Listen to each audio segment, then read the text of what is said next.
إن الحمد لله نحمده ونستعينه ونستغفره ونستهديه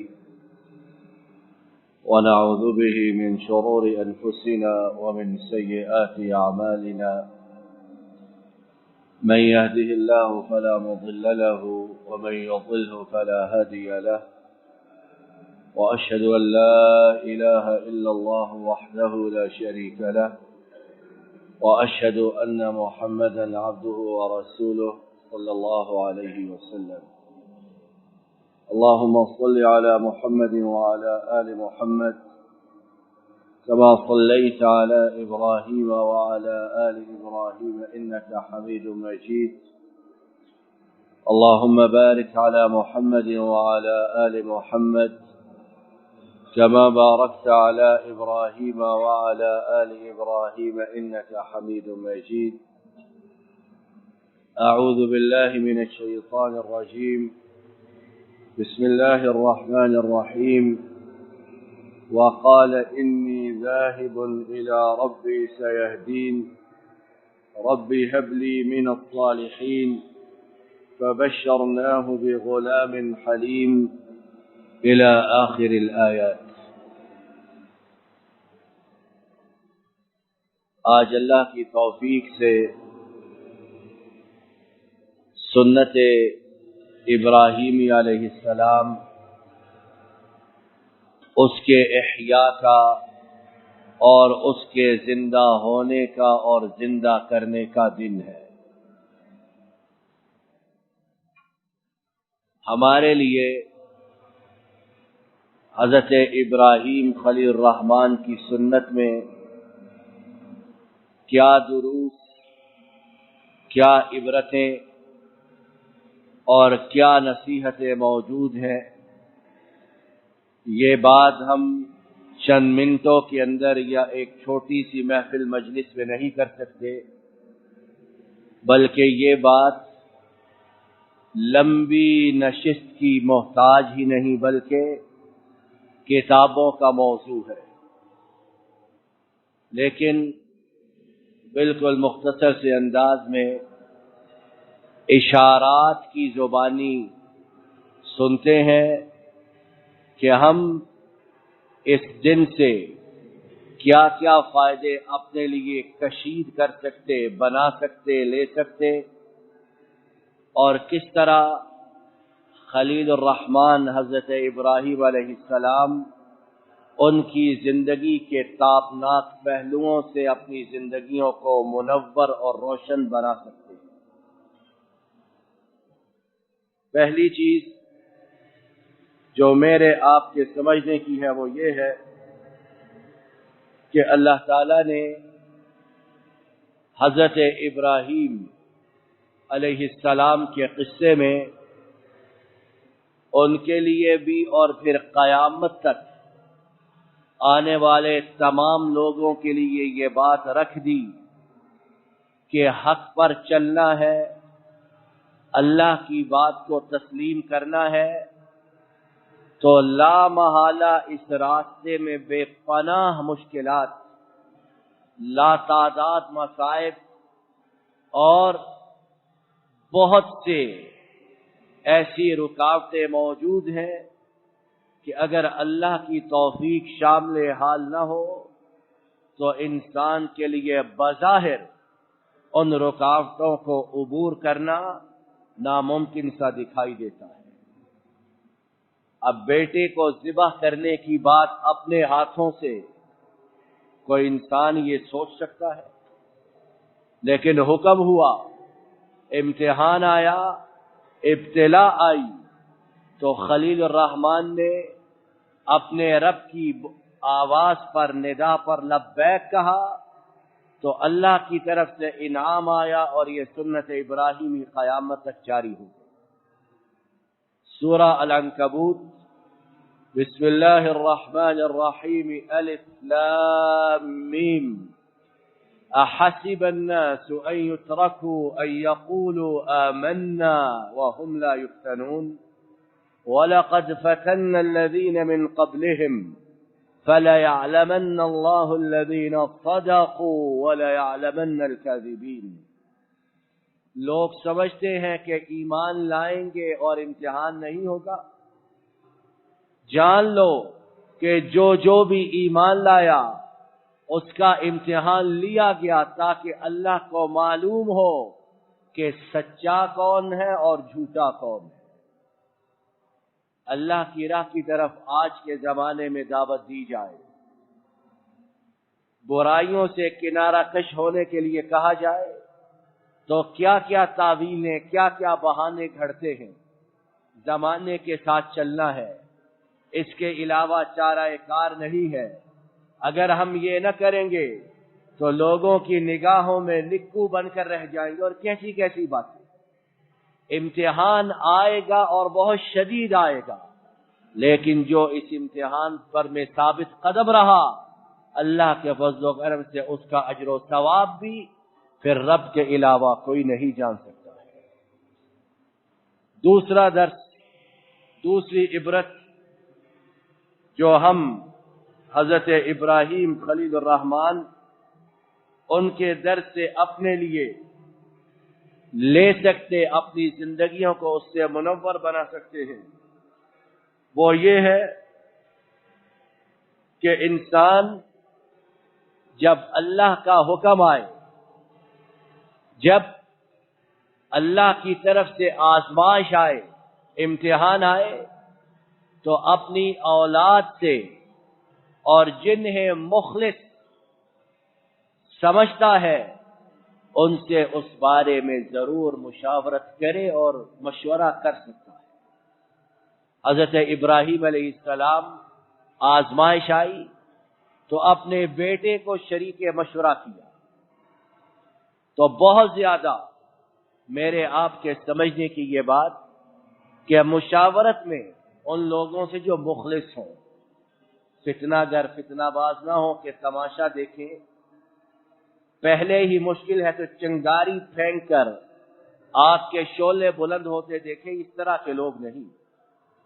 مخلص، عقل مند، دین والے لوگ، ان سے مشاورت ہو سکتی کہ اللہ تعالیٰ نے امت مسلمہ کی ایک نمایاں خصوصیت یہ رکھی، وَأَمْرُهُمْ شُورَى بَيْنَهُمْ، ان کے آپس کے کام باہم مشورے سے چلتے ہیں، اور نبی کریم صلی اللہ علیہ وسلم کو بھی حکم ہے وَأَمْرُهُمْ شُورَى بَيْنَهُمْ وَشَاوِرْهُمْ فِي الْأَمْرِ، کہ آپ ان کے ساتھ یعنی اپنے صحابہ کے ساتھ مشاورت کیجیے۔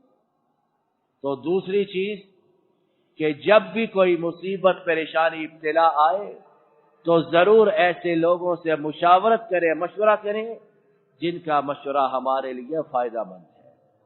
اور پرانے سیانے بزرگ لوگ کہا کرتے تھے کہ اگر گھر میں بیماری آ جائے، مصیبت آ جائے تو چھت پہ چڑھ کے دہائی دو تاکہ کوئی تو اچھی بات کہنے والا، نصیحت کرنے والا تمہارے پاس آئے گا اور اچھی بات کہے گا۔ لیکن اگر بات کو چھپا کر رکھا، بات کو لوگوں کی نگاہوں سے پوشیدہ رکھا تو کون نصیحت کرے گا اور کون سیدھی راہ دکھلائے گا۔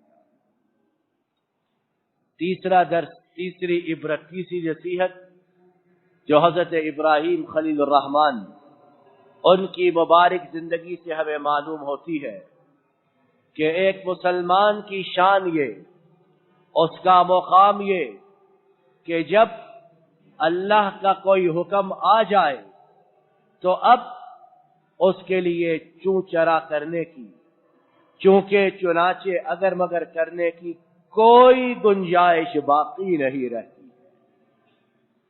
اللہ معاف کرے، میں اور آپ یا ہم میں سے اکثر ایسے ہیں، تھوڑی سی مصیبت آ جائے، ہیلے بہانوں کے انبار کھڑے کر کے جان بچا کے بھاگ جاتے ہیں۔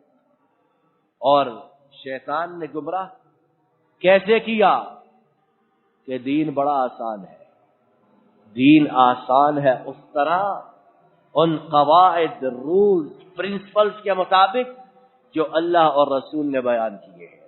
نہ کہ دین موم کی ناک ہے، بازیچہ یا اطفال ہے جس کا جس طرف چاہے رخ پھیر دے اور کہے دین بہت آسان ہے۔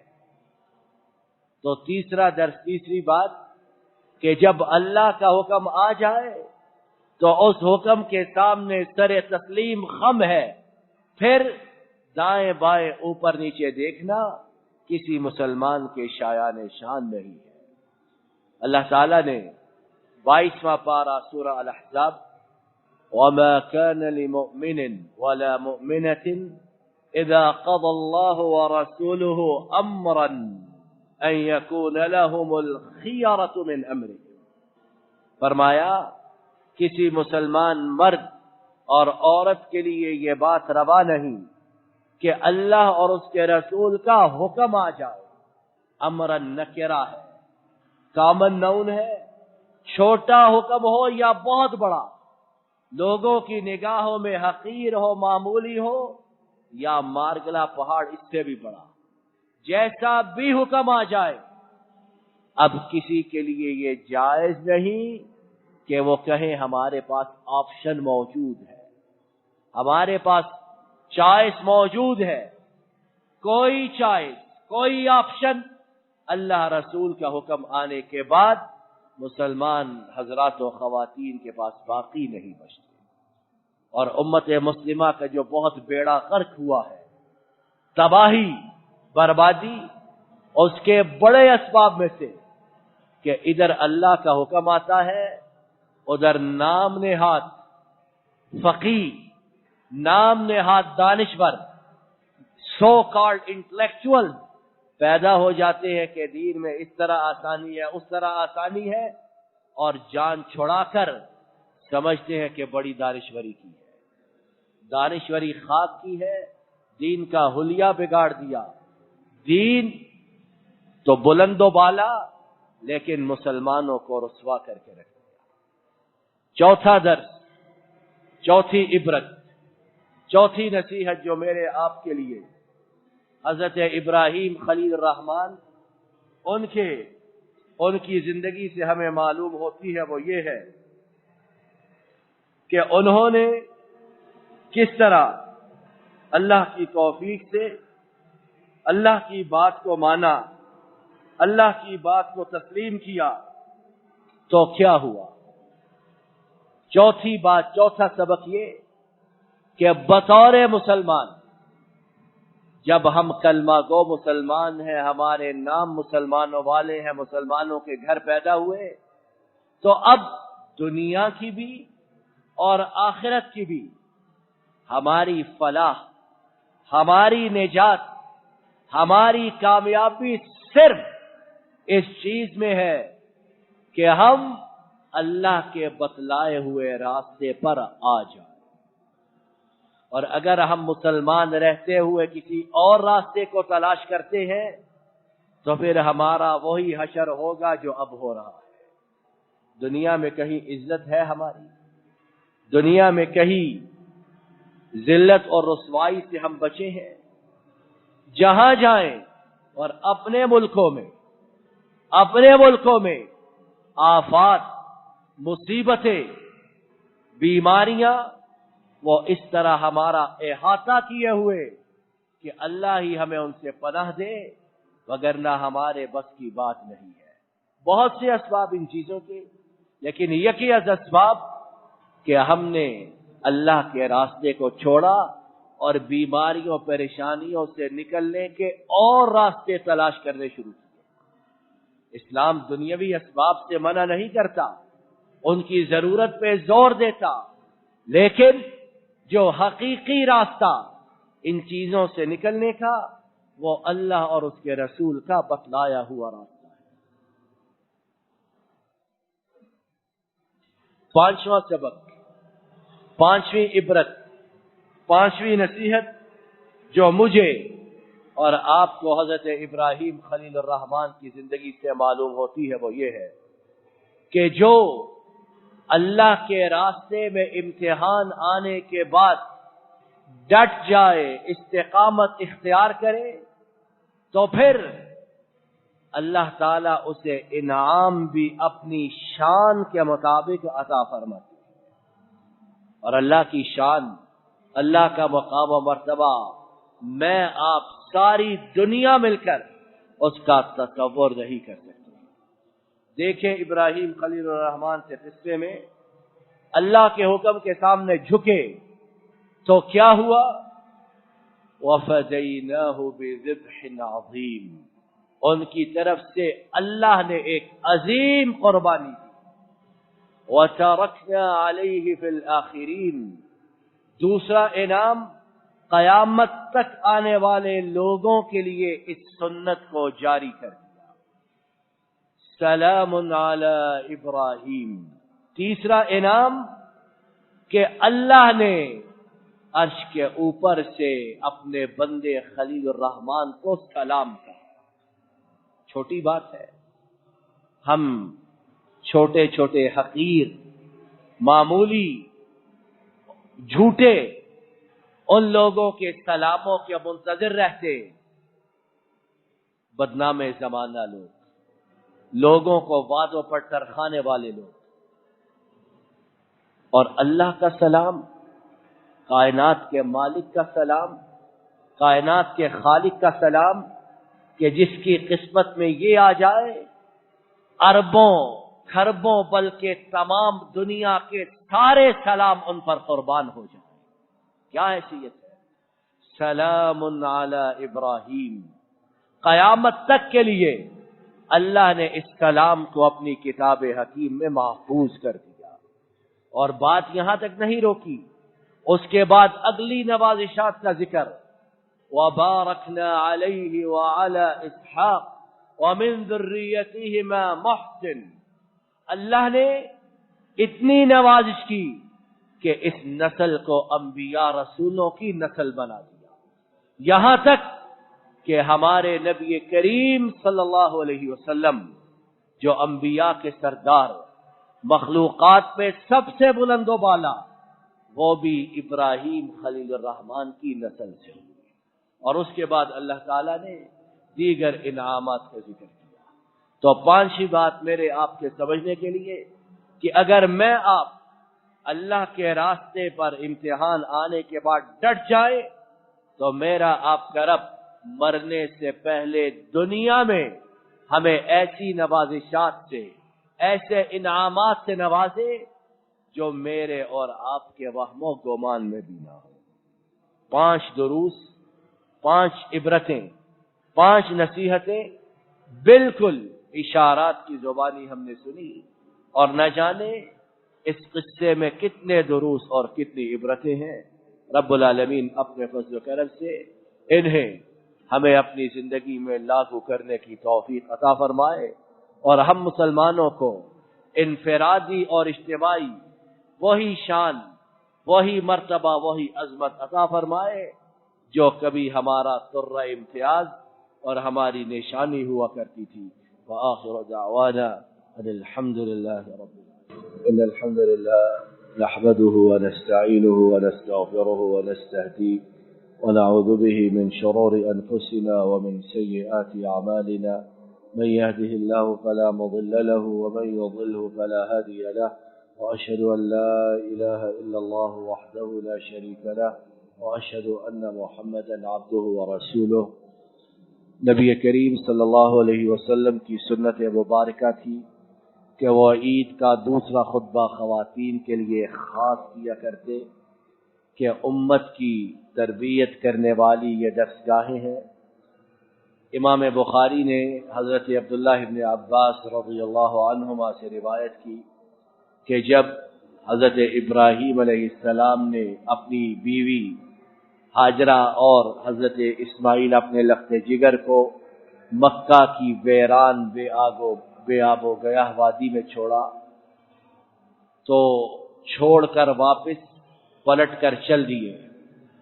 بیوی بھاگی پیچھے کہ ابراہیم ہمیں کہاں چھوڑ کر جا رہے ہو؟ نہ پانی ہے، نہ بشر ہے، نہ چرند ہے، نہ پرند ہے، نہ کھیتی ہے، کہاں چھوڑ کر جا رہے ہو؟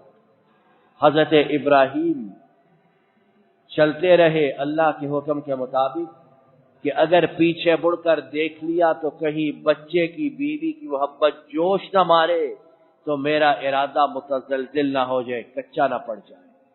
تو دوسری طرف منہ رخ کیے چلتے رہے، یہاں تک کہ حضرت حاجرہ نے خود ہی سے سوال کیا، یا ابراہیم اللہ امرک بہذا، اے ابراہیم آپ جو ہمارے ساتھ معاملہ کر رہے، سلوک کر رہے، ہمیں چھوڑ کر جا رہے، کیا آپ کے اللہ نے اس بات کا حکم دیا ہے؟ تو حضرت ابراہیم خلیل الرحمن نے جواب دیا، نعم، ہاں، یہ میری اپنی طرف سے نہیں، یہ میرے مالک کا، خالق کا حکم کہ میں تم لوگوں کو یہاں چھوڑ کر جا رہا ہوں۔ تو آگے حضرت حاجرہ نے کیا جواب دیا، اور یہ جواب 3-4 لفظوں کا جواب امت کے لیے روشنیوں کا سبب، امت کے لیے رہنمائی کا سبب، اور امت کی مائیں اگر اس طرح ہو جائیں تو اللہ کی توفیق سے امت، ان کے ہاں جو اولاد پیدا ہو، جو نسل پروان چڑھے، وہ امت کو کتنی بلندی اور سرفرازی پر لے جائے۔ کیا فرمایا انہوں نے؟ اذن فاللہ لا یضیعنا، اے ابراہیم اگر رب کا حکم ہے تو میرا یہ یقین ہے کہ رب ہمیں ضائع نہیں کرے گا۔ اگر امت کی ماؤں میں یہ یقین پیدا ہو جائے کہ اللہ کی بات میں ہمارے لیے عزت، سرفرازی، خیر و برکت، اور آنے والی نسل کو وہ یہی سبق پڑھائیں، تو کیسی امت پروان چڑھے۔ بے وفائی، غداری، گناہ، لغزش، خطا ناپید نہ ہو، لیکن اللہ کے فضل و کرم سے امت کی ماؤں کی تربیت کی وجہ سے نسل نو میں برائیاں بہت حد تک کم ہو جائیں۔ تو اے مسلمان خاتون، اپنے مقام و مرتبہ کو پہچان، اپنی حیثیت کو جان، اور اس طرح تربیت کر جس طرح کہ اللہ اور رسول چاہتے ہیں کہ مسلمان نسل کی، مسلمان بچوں کی تربیت ہو۔ ان اللہ وملائکتہ یصلون علی النبی یا ایھا الذین آمنوا صلوا علیہ وسلموا تسلیما اللهم صل وسلم وبارك على عبدك ورسولك محمد صلى الله عليه وسلم اللهم أعز الإسلام والمسلمين وأذل الشرك والمشركين ودمر أعداء الدين وانصر عبادك الموحدين۔ اے اللہ تمام بیماروں کو شفا عطا فرما، بے روزگاروں کو رزق حلال و فراخ عطا فرما، بے ہدایتوں کو ہدایت عطا فرما، بے اولادوں کو نیک صالح متقی اولاد عطا فرما، پریشان حالوں کی پریشانیوں کو دور فرما۔ اے اللہ آنے والے مصائب سے، آنے والی مشکلات سے ہماری حفاظت فرما۔ جن بیماریوں میں، آفات میں، مشکلات میں ہم پھنسے ہوئے، ان سے ہمیں مکمل طور پر نجات عطا فرما۔ اے اللہ ہمارے ملک کی حفاظت فرما، ہمارے ملک میں امن و امان فرما، ہمارے ملک کے بہی خواہوں کو، ہمدردوں کو سرفراز و سربلند فرما، ہمارے ملک کو اس موذی خطرناک مہلک بیماری سے پاک فرما، ملک و ملت کے دشمنوں، غداروں کو نیست و نابود فرما۔ اے اللہ تمام کائنات کے مظلوم و مقہور مسلمانوں کی نصرت و تائید فرما، ان پر ظلم و ستم کرنے والوں کو تمام دنیا کے لیے نمونہ عبرت بنا۔ اے اللہ ہماری تمام فریاد و التجا کو قبول فرما۔ ہماری والدہ ماجدہ 4 دن پہلے اللہ کی ملاقات کے لیے روانہ ہو چکی ہیں۔ تمام احباب سے، دوستوں سے ان کے لیے خاص طور پر دعائے مغفرت کی اپیل ہے کہ اللہ تعالیٰ ان کے گناہوں کو معاف فرمائے، ان کے درجات کو بلند فرمائے، ان کی قبر کو جنت کی باغیچی بنائے، اور ہمیں ان کے لیے بہترین صدقہ جاریہ بنائے۔ اللہ تعالیٰ اپنے فضل و کرم سے تمام مرنے والے مسلمان موحدین ان کی مغفرت فرمائے۔ ربنا ظلمنا انفسنا وإن لم تغفر لنا وترحمنا لنكونن من الخاسرين ربنا آتنا في الدنيا حسنة وفي الآخرة حسنة وقنا عذاب النار سبحان ربك رب العزة عما يصفون وسلام على المرسلين والحمد لله رب العالمين۔